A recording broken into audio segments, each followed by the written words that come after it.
मोदी जी इतने स्वार्थी आदमी हैं कि अगर केवल मामला दोस्ती तक होता तो 2 मिनट में उसको साइड करते और कहते मेरा कोई लेना देना नहीं इससे। दोस्त पे इतने मेहरबान क्यों हैं? जिस दिन अडानी डूबा उस दिन मोदी जी डूबेंगे। अडानी में सारा पैसा मोदी का लगा हुआ है। आदरणीय अध्यक्ष महोदय, अभी कुछ दिन पहले बीजेपी का एक बहुत बड़ा नेता मिला मेरे को, उससे काफ़ी लंबी चर्चा हुई मेरी, और उसने जो जो बातें बताई वो इतनी चौंकाने वाली थी कि आप सब सुनोगे तो रोंगटे खड़े हो जाएंगे। उसने मेरे से पूछा कि केजरीवाल जी आपको क्या लगता है, मोदी जी अडानी की इतनी मदद क्यों करते हैं? मैंने कहा दोस्त हैं दोनों इसीलिए करते हैं। कहता बस इसलिए। कहता मोदी जी ने आज तक किसी के लिए कुछ नहीं करा, अपनी वाइफ के लिए कुछ नहीं करा, अपनी माँ के लिए कुछ नहीं करा, उनके भाई गुजरात में रहते हैं उनके लिए, किसी रिश्तेदार के लिए कुछ नहीं करा, राजनीतिक गुरु के लिए कुछ नहीं किया। वो अपने दोस्त के लिए इतना कुछ करेंगे, ऐसा कैसे हो सकता है? दोस्त पे इतने मेहरबान क्यों हैं? ऐसी भी क्या दोस्ती है? आज के ज़माने में कौन कोई भाई के लिए कुछ नहीं करता, दोस्त के लिए कौन करता है? तो मैंने कहा फिर क्या मामला है? कहता आप खुद सोचो, इतना बड़ा क्राइसिस हुआ, हिंडनबर्ग की रिपोर्ट आई, चारों तरफ थू थू हुई, पूरा क्रैश कर गया अडानी ग्रुप। मोदी जी इतने स्वार्थी आदमी हैं कि अगर केवल मामला दोस्ती तक होता तो 2 मिनट में उसको साइड करते और कहते मेरा कोई लेना देना नहीं इससे। अभी भी उसको बचाने में लगे हुए हैं। कभी एसबीआई को कह रहे हैं इसको पैसे दो, आज अखबार में आया पीएफ वालों को भी बोला इसको पैसे दो। सारी एजेंसी अभी भी उसको पूरी तरह से उसको बचाने में लगे हुए हैं।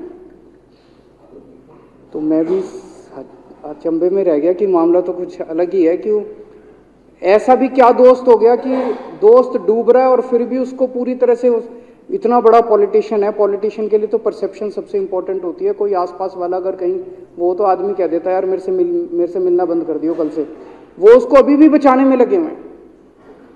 और उसने मेरे को बताया कि मैंने कहा फिर मामला क्या है? तो कहता है जी अडानी तो केवल फ्रंट है, अडानी में सारा पैसा मोदी का लगा हुआ है।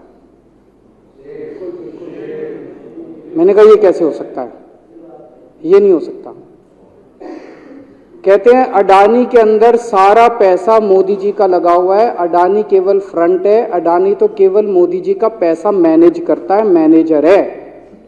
उसको 10%, 15%, 20% इतनी कमीशन मिलती है, बाकी सारा का सारा पैसा मोदी जी का लगा हुआ है। अगर कल को जांच हो गई, जेपीसी बैठ गई, ईडी की जांच हो गई, सीबीआई की जांच हो गई, तो अडानी नहीं डूबेगा, मोदी जी डूबेंगे। जिस दिन अडानी डूबा उस दिन मोदी जी डूबेंगे। मैंने कहा यार उनको पैसे की क्या जरूरत है? प्रधानमंत्री जी को, मोदी जी को, उनके ना आगे कोई ना पीछे कोई, उनको क्या पैसे की जरूरत है? तो कहता है सर पैसे की हवस होती है, लत होती है। कहता है इतने दुनिया में इतने बड़े बड़े अमीर आदमी हैं, उनको कोई अब और पैसे की थोड़ी जरूरत है, लगे पड़े हैं सारे, और पैसा और पैसा और पैसा। बोला हवस होती है। बोला जिस दिन अडानी दुनिया का सेकंड रिचेस्ट मैन बना था, अडानी दुनिया का सेकंड रिचेस्ट मैन नहीं बना था, मोदी जी दुनिया के सेकंड रिचेस्ट मैन बने थे। और अब मोदी जी का ख्वाब है, उनका सपना है कि वो दुनिया के रिचेस्ट मैन बनना चाहते हैं। प्रधानमंत्री तो बन गए, वो दुनिया के रिचेस्ट मैन बनना चाहते हैं। फिर उसने मेरे को एक एक करके, मैं बड़ा धीरे धीरे उसकी बातों पे, पहले तो मैं एकदम शॉक हो गया ये कह क्या रहा है कि अडानी के अंदर सारा पैसा मोदी जी का लगा है। फिर वे धीरे धीरे उसने एक एक करके बातें खोल के समझानी चालू की। कहता है मोदी जी श्रीलंका गए, श्रीलंका के राष्ट्रपति राजापाक्सा हैं। राजापाक्सा को मोदी जी ने जबरदस्ती करके वहां का विंड प्रोजेक्ट अडानी को दिलाया। क्यों दिलाया? मैं आप लोगों से पूछना चाहता हूं, आप में से कोई विदेश जाएगा तो वहां की किसी एजेंसी को जबरदस्ती करके अपने भाई को, रिश्तेदार को ठेका दिला के आओगे क्या?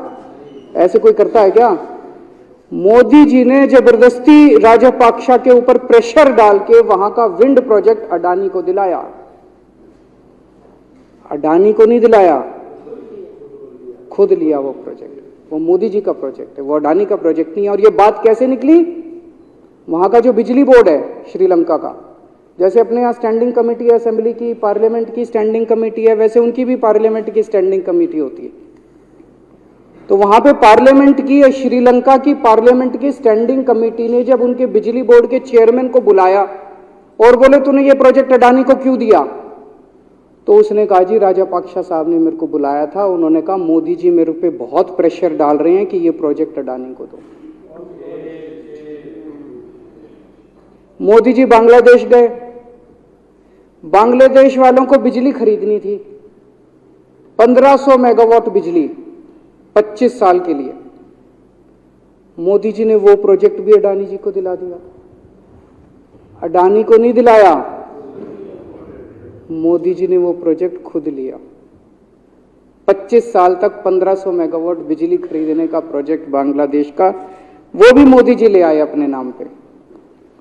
इजराइल गए, इजराइल के साथ भारत ने कई सारे रक्षा सौदे किए, रक्षा सौदे, वो सारे के सारे रक्षा सौदे अडानी को दे दिए। अडानी को नहीं दिए, मोदी जी ने खुद लिए। अभी 2-3 साल पहले 6 एयरपोर्ट की नीलामी हुई प्राइवेटाइजेशन के लिए, सरकार ने उनकी नीलामी करी, भाई प्राइवेट प्लेयर आके लो। उसमें एक कंडीशन थी कि उसी को दिया जाएंगे ये एयरपोर्ट जिसने पहले एयरपोर्ट का काम कर रखा है। हर सरकारी ठेके में होती है, हम सड़क बनाते हैं, कहते हैं भाई सड़क, जिसको ठेकेदार को सड़क बनाने का एक्सपीरियंस है उसी को दिया जाएगा। हम बिल्डिंग बनाते हैं, हम कहते हैं भाई ये पानी के वाटर ट्रीटमेंट प्लांट लगाते हैं, हम कहते हैं भाई जिसने WTP वाटर ट्रीटमेंट प्लांट इतने लगा रखे हैं उसी को दिया जाएगा। हम सीवेज ट्रीटमेंट प्लांट बनाते हैं, हम कहते हैं जिसको 20 साल का एक्सपीरियंस है, 15 साल का है, उसी को। इसमें भी ये कंडीशन थी कि जिसने इतने साल तक एयरपोर्ट चलाने का काम कर रखा उसी को दिया जाएगा। अब अडानी ने तो कर नहीं, मोदी जी ने तो कर नहीं रखा था, अडानी ने तो कर नहीं रखा था, तो क्या करते? आखिरी मोमेंट पे वो कंडीशन हटा दी गई, बोले कोई एक्सपीरियंस की जरूरत नहीं है। 6 एयरपोर्ट नीलामी पे थे, 6 के 6 एयरपोर्ट अडानी को दे दिए। अडानी को नहीं दिए, मोदी जी ने वो खुद 6 के 6 एयरपोर्ट खुद अपने नाम कर लिए। आज 2021 नवंबर में एयरपोर्ट टेक ओवर किए, 2023 1.5 साल हुआ है। 1.5 साल के अंदर आज एयरपोर्ट का 30%, पूरे देश का एयरपोर्ट का जितना धंधा है, बिजनेस है, उसका 30% बिजनेस जो है वो मोदी जी के पास है। 30%, 1.5 साल के अंदर इतना बड़ा भारत देश, इतने एयरपोर्ट, 30% एयरपोर्ट का बिजनेस आज मोदी जी के पास है। एक और बड़ी इंटरेस्टिंग चीज हो रही है, ये ईडी और सीबीआई को इस्तेमाल करके बंदूक यहां रख के लोगों की फैक्ट्रियां छीनी जा रही हैं। मतलब 10 अक्टूबर 2018 को 10 अक्टूबर 2018 को कृष्णापट्टनम पोर्ट के ऊपर इनकम टैक्स की रेड हुई और 6 अप्रैल 2020 को 1.5 साल बाद वो पूरा एयरपोर्ट अडानी ने खरीद लिया। उसके यहां बंदूक रख के उसको कहा या तो दे दे और या जेल। तो वो अडानी ने नहीं खरीदा, वो मोदी जी के पास चला गया कृष्णापट्टनम एयरपोर्ट। 10 दिसंबर 2020 को एसीसी और अंबुजा सीमेंट पे रेड हुई और 2 साल बाद 16 अक्टूबर 2022 को दोनों सीमेंट प्लांट मोदी जी के पास चले गए। 2020 जुलाई को मुंबई एयरपोर्ट का मालिक था जीवीके, उसके ऊपर सीबीआई और ईडी की रेड हुई, एफआईआर हुई। और 1 महीने बाद मुंबई एयरपोर्ट जो है वो मोदी जी के पास चला गया, अडानी के पास चला गया। तो ईडी और सीबीआई पे रेड कराते हैं, उसको धमकाते हैं फैक्ट्री वाले को, कंपनी वाले को कि या तो जेल जा और या तेरी फैक्ट्री हमको दे दे। ये इधर तो सुनते थे हरियाणा की तरफ ये पिच्ची, इधर इसकी फैक्ट्री भी छीन ली, पंजाब में भी सुनते थे इसकी भी फैक्ट्री छीन ली, इसकी। पूरे देश के अंदर ये इतनी गुंडागर्दी मची पड़ी है कि ईडी की रेड करा देते हैं, सीबीआई की रेड करा देते हैं, यहाँ बंदूक रखते हैं और कहते हैं या तो फैक्ट्री दे दे और या जेल जा। ये क्या चल क्या रहा है इस देश के अंदर? इन्होंने अभी थोड़े दिन पहले ऑर्डर निकाला कि सारे जितने पावर प्लांट हैं, जितनी राज्य सरकारें हैं, पंजाब सरकार की, हमारी जो सरकार है, उनके पास भी ऑर्डर आया, सारी सरकारों को जितना उनका कोयले की रिक्वायरमेंट है उसमें से 10% कोयला इंपोर्टेड इस्तेमाल करना पड़ेगा। और इंपोर्ट केवल मोदी जी करते थे, अडानी करता था। तो इसका मतलब आपको 10% अपना कोयला कंपलसरी, जरूरत नहीं है आपको कोयले की, लेकिन 10% कोयला आपको अडानी से खरीदना पड़ेगा। हमारे देश का कोयला 2000 रुपये टन है, इंपोर्टेड कोयला 20,000 रुपये टन है। 10 गुना दाम के ऊपर आपको अडानी से यानी कि मोदी जी से कोयला खरीदना पड़ेगा। इन्होंने सुप्रीम कोर्ट का एक और, जब कोयला घोटाला हुआ था अपने देश के अंदर, तो सुप्रीम कोर्ट ने आदेश दिया था कि अब कोयले की खदानें किसी भी प्राइवेट वाले को नहीं दी जाएंगी, सारी खदानें सरकारें। तो इन्होंने कुछ खदानें राजस्थान सरकार को दे दी, कुछ खदानें छत्तीसगढ़ सरकार को, कुछ खदानें पंजाब सरकार को, सरकारों में बांट दी। बाकी पूरे देश में केवल राज्य सरकारों के पास खदानें हैं। केवल अडानी के केस में उन्होंने एक्सेप्शन करके अडानी को कोयले की खदानें दे दी और उसमें भी ऑर्डर कर दिया कि 4000 कैलोरी से कम वाला कोयला जो है उसको रिजेक्टेड माल माना जाएगा, जबकि वो सबसे अच्छा कोयला माना जाता है और वो रिजेक्टेड माल इसको फ्री में मिलता है। तो कम से कम 2800 करोड़ रुपए का कोयला हर साल फ्री में मोदी जी ले जाते हैं। 2800 करोड़ रुपए का कोयला हमारी खदानों से हर साल मोदी जी निकाल के ले जाते हैं। 2014 में, अभी जो अतिशी जी ने कहा, 2014 में अडानी जी की यानी कि मोदी जी की जायदाद 50,000 करोड़ की थी। 7 साल बाद इनकी जायदाद हो गई 11.5 लाख करोड़। मोदी जी इतना पैसा लेके कहां जाओगे? 11.5 लाख करोड़ रुपए की जायदाद, 7 साल में इतना लूट लिया आपने देश को। 2014 में 609 नंबर पे थे, अब ये सेकंड रिचेस्ट बन गए, अब रिचेस्ट बनना चाहते हैं ये तो। लेकिन कुदरत है, कुदरत तो बड़ी ताकतवर है। किसने सोचा था एक दिन हिंडनबर्ग रिपोर्ट आएगी और 24 घंटे के अंदर सारा तहस नहस हो जाएगा। 1947 से लेके 2014 तक 67 साल में भारत देश ने, सारी सरकारें जितनी आई सबने मिलके 55 लाख करोड़ रुपए का कर्जा लिया था भारत सरकार ने। 2014 से 2022 7 साल के अंदर 85 लाख करोड़ रुपए का कर्जा ले लिया, दुगने से भी ज्यादा। जितना 67 साल में लिया था उतना 7 साल में ले लिया। ये पैसा गया कहां? ये पैसा गया कहां?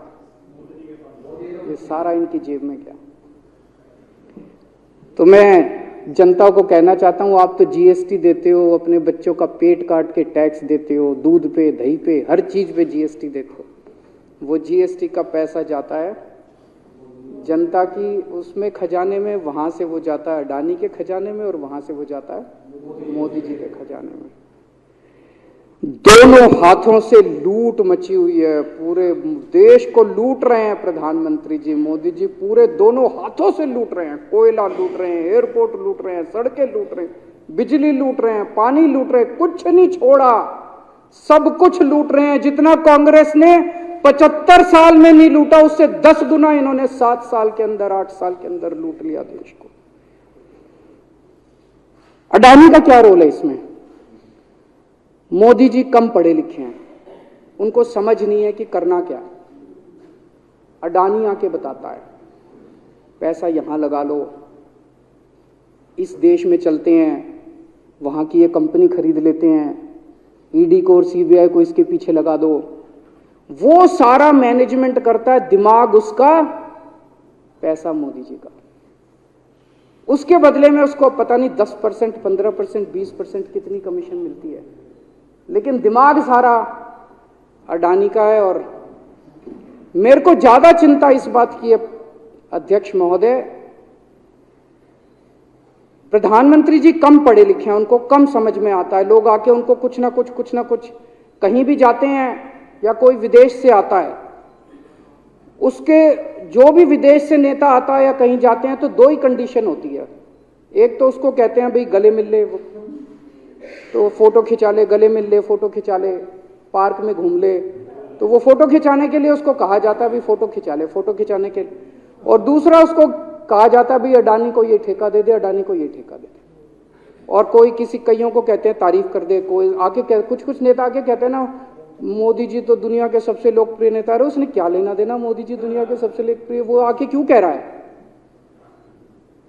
बदले में वो देश, ये जो गोरे हैं ना बहुत चतुर हैं, बहुत चालाक हैं, ये ऐसे इतने भोले वाले नहीं है कि यहाँ पे आए और कह गए मोदी जी दुनिया के, वो पता नहीं किस किस चीज पे साइन करा के ले जाते हैं, पता ही नहीं चलता बदले में क्या साइन करा के ले जाते हैं। यही हुआ था 17वीं 18वीं सदी के अंदर हमारे देश में। वो ईस्ट इंडिया कंपनी वाले आते थे, उस टाइम के हमारे राजे महाराजे भी ऐसे ही अनपढ़ होते थे, उनको कुछ अकल होती नहीं थी। उनके राज्य, उनके दरबार में आते थे, उनकी तारीफ करते थे, खूब तारीफ करते थे और पता नहीं किस किस चीज पे साइन करा के ले गए। 100 साल के अंदर पूरा देश अंग्रेजों ने कब्जा कर लिया। वही हाल अब हो रहा अपने देश का कि हमारे कम पढ़े लिखे प्रधानमंत्री हैं, पैसे की हवस है और मतलब जो भी आता है 2 लाइन उनके उसमें बोल दे, गले मिल ले, पार्क में घूम ले, अडानी को 2 कंपनियों का ठेका दे दे, बदले में पता नहीं देश का क्या क्या बेच दिया इन लोगों ने। बहुत चिंता है हम लोगों को देश की इस वक्त, जिस दौर से देश गुजर रहा है।